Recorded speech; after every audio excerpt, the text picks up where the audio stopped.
Video. Today we're doing two NFL player props here on PrizePicks for Monday Night Football. We got the Jets versus the Buffalo Bills. A nice, divisional matchup here on Monday Night Football. Before we get started, you guys take a look in the description below. Hop into the Discord. Again, it's where I post all the plays I'm making on PrizePicks. We have other cappers in there as well. Overall, you guys super positive community. Everyone posting their own slips.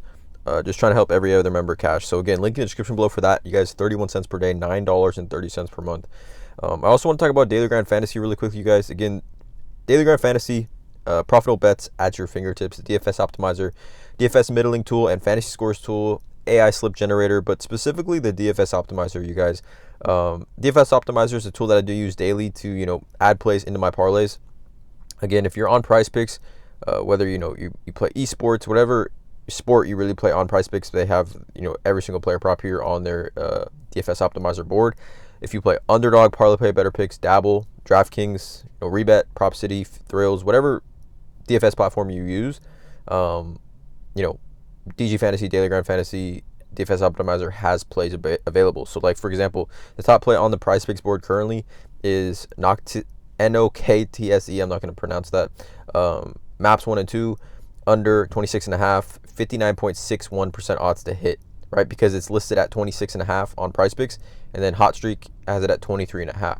So it takes the lines from, all the major sports books, all the DFS platforms, and compares them to what they are on PrizePicks, essentially giving you a discrepancy, and then showing you the percentage odds to hit, right? So, like, for example, if we went to, let's do the NFL, because this is an NFL Monday Night Football video.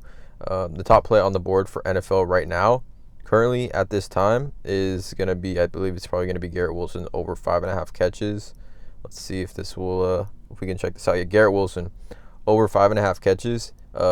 And again, not a ton of great plays on the PrizePicks board right now for Monday Night Football, it being only one game, and it being Monday night. So obviously books have had all weekend to kind of move these lines. But it's at 5.5 on PrizePicks. It's at 6.5 on FanDuel. 5.5 over 5.5 minus 130 on 5.5 minus 130 on DraftKings. 5.5 minus 120 on Caesar. So again, a great spot overall, I think, for a couple of these plays, but nonetheless, link in the description below. Promo code TUFF, 25% off your first month at the Daily Grind Fantasy DFS Optimizer. Just wanted to share that with you guys, but let's get into it. Two player props that I do like. Monday Night Football, Jets, Bills. Let's get into it. The first play, actually, both these plays actually are going to be fantasy score lines. Again, we've been cashed in the primetime games. I think we've cashed Monday Night Football, Thursday Night Football. I want to say 4 of the last 5 videos for these games, right? Don't take away Sunday, but nonetheless, first play is going to be Tyler Bass over 8 fantasy score kicker for the Bills. I would say in general, I'm pretty selective when it comes to taking kicker props, right? Overall, I think kicker props do have risk, but there is a safe floor for them. But Tyler Bass at 8 fantasy score, to me, is in a great spot here versus the New York Jets. First of all, we take a look at this game. Obviously, a divisional matchup. Both these teams are trying to win, right? This isn't... Teams will kick field goals instead of going forward on fourth because they want the points in a divisional matchup, right? These games are absolutely crucial. 3-2 Bills, 2-3 Jets.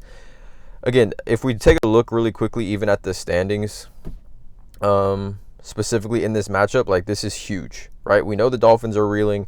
We know the Patriots aren't going to be contending for a division title this season. So this is an absolutely huge matchup that could obviously have playoff implications down the road. We look at Tyler Bass. We look at the Jets really quickly. They are allowing, again, just last season, we'll go back to last season, 5th most fantasy points to kickers, right? 5th most, because we know their pass defense and their defense as a whole, right, is very strong. They have a really good red zone defense. I think last year they allowed the 3rd fewest touchdowns in the red zone in football. And that's kind of the similar pattern this year. Again, last year, 5th most fantasy points to kickers. This year, similar trend as well, and they've faced some pretty poor offenses. We go to this year, and they are allowing, what are they? 1, 2, 3, 4, 5. The same thing, 5th, 8.6 fantasy points per game. So literally, kickers are averaging over this line, right? Essentially over this line. Actually, I think it might be different here. Let's see if it's different on DraftKings. I think they're averaging over this line. Let's just see real quickly. Kickers, fantasy points per game, and DraftKings won't show it for me. I don't know why they don't have it here for DraftKings, but nonetheless, you can see here 8.6 is what they're averaging. And we look at Tyler Bass. this season. All we need is 8 for a push. Obviously, we want 9, but he's actually pushed this line at least in every game except for one. Only miss coming at Baltimore, which was just a super, super weird game. They got blown out from the very beginning, if any of you guys watched that game. But this season, right, he's at least pushed this line in 4 or 5 games. 4 or 5 games, he's at least pushed this line, which is key for me here. But specifically, we look at Tyler Bass, right, in his career versus the New York Jets. Over this line in 7 of 8 games, only miss coming 7. So the floor for this line is very, very high. Even if we look at the 2 games that he had last season versus the Jets, 13 and 17 fantasy points, right? He smashed these lines last season, both games versus the Jets, 13 and 17 fantasy points. We look over on Outlier. Again, there's a link in the description. You get a 7-day free. Heavily juiced, or not heavily, but juiced over -142, -130 on BetMGM to go over 1.5 field goals made. And then if we look at his props overall, over 6.5 kicking points is -150 on DraftKings, right? So this line doesn't really make sense to me at 8. I think, again, if he goes over 6.5 kicking points, strong chance, he goes over 8 fantasy score. Again, he gets essentially 4 points if he kicks a field goal between 40 and 49 yards, and then 5 points for any field goal over 50. There's a ton of ways for this to hit. I mean, he can hit 2 extra points, 1 field goal for 40 yards, 1 field goal from 20 yards, and he'll hit the over on this, right? I think just a variety of ways to hit this line. Like I said, juiced heavily over 1.5 field goals made. That's why, again, we don't see, I'm pretty sure field goals made on Tyler Bass is going to be a goblin. Now, yeah, it's a goblin. So if the field goals made, it's a goblin. I'm pivoting and taking fantasy score over pretty much every time for a kicker when I already kind of like the play. We look at kickers' fantasy score game log this season versus the Jets, right? Only 2 kickers have gone over this line. But if you take into consideration, the only 2 kickers that have gone over this line are competent offenses, Minnesota and San Francisco. Both their kickers had 16 and 26. Look at these other 3 offenses that have faced the Jets that have gone under this line. New England, Denver, and Tennessee, debatably 3 bottom 5 offenses in football. Like, these 3 offenses are literally bottom 5 offenses that will never move the ball down the field. The 2 offenses that are competent versus the Jets, 16, and Jake Moody had 26 fantasy points. He kicked 6 field goal attempts. 6. So just take that into consideration, you guys. The Jets this season are allowing the 6th fewest red zone scoring percentage, TD only, in the NFL, right? So it's a great spot for Tyler Bass here. I think at 8, I think there's value when his when his kicking field goals made is at goblin here. Again, I like Tyler Bass over 8 fantasy score. The second play here for this video is going to be Breece Hall. I was debating between Breece, RR yards, a bunch of different lines, but I like his fantasy score here at 15. I think it's a buy low for Breece. I think when you compare Breece Hall to where he was at the beginning of the season and kind of where we have seen other running backs' fantasy score lines, right? Like Kamara has been at 18.5. Bijan Robinson's been around 16.5, right? We're seeing these similar type of dual threat running backs, pass catching running backs essentially, be much, much higher than 15. And this was at 14.5 last night. It bumped up because there was extreme value here, in my opinion. We look at Breece Hall, right, this season. First of all, new head coach. The Jets' new interim head coach is being committed to the run-first offense, right? That's what they're essentially saying here. We can even see this article that talks about, if this will load for me, Jets rushing, right? This is the offensive coordinator, I believe. First of all, or this is the new play caller. First of all, this team does have a strong run game. We just haven't seen it come to full fruition consistently. I think there have been times where you can find people pressing a little bit because there's expectation for production.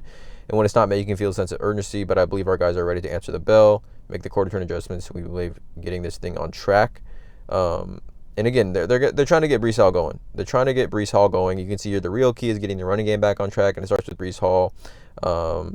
Again, he's averaged 4.8 yards per carry, and he's only averaging 3 over his last 60 rushes, right? Which again is not really accurate. But coming back here to Breece Hall, like I said, he started this season over this line in 3 straight games: 19.3, 24.4, or I believe, it's FanDuel.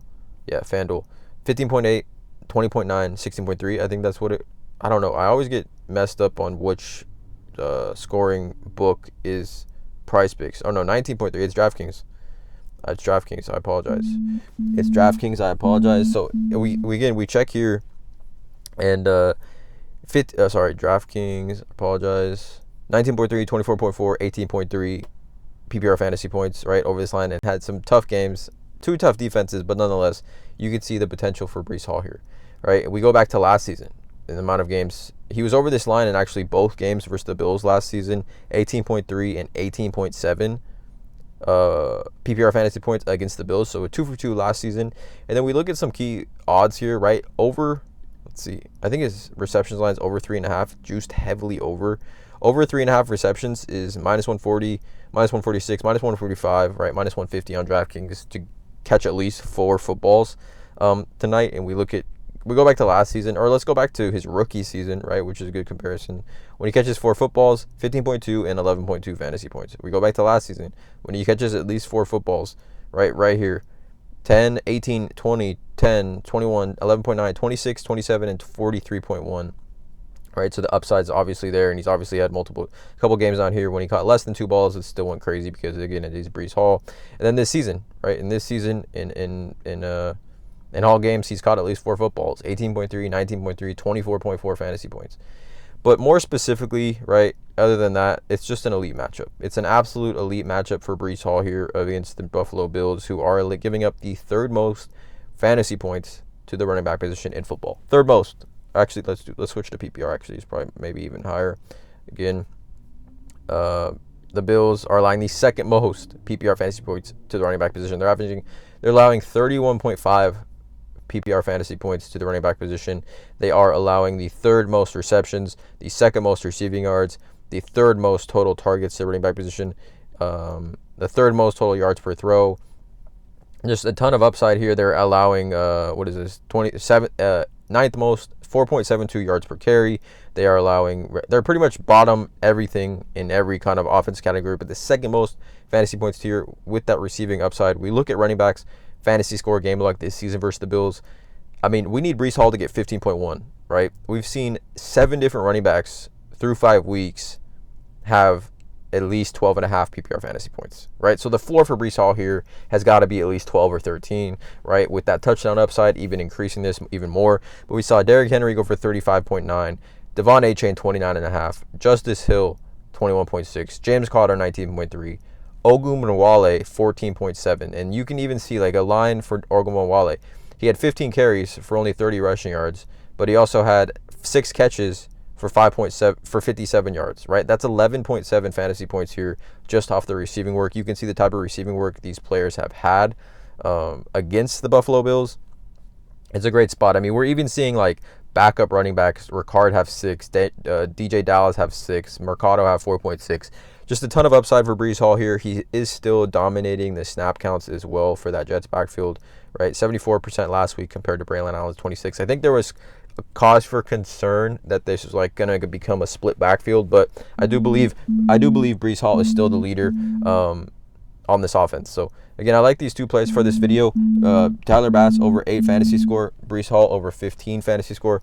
Please, you guys, drop a like on this video, hit that subscribe button, check out all the links in the description below, and as always, let's cash.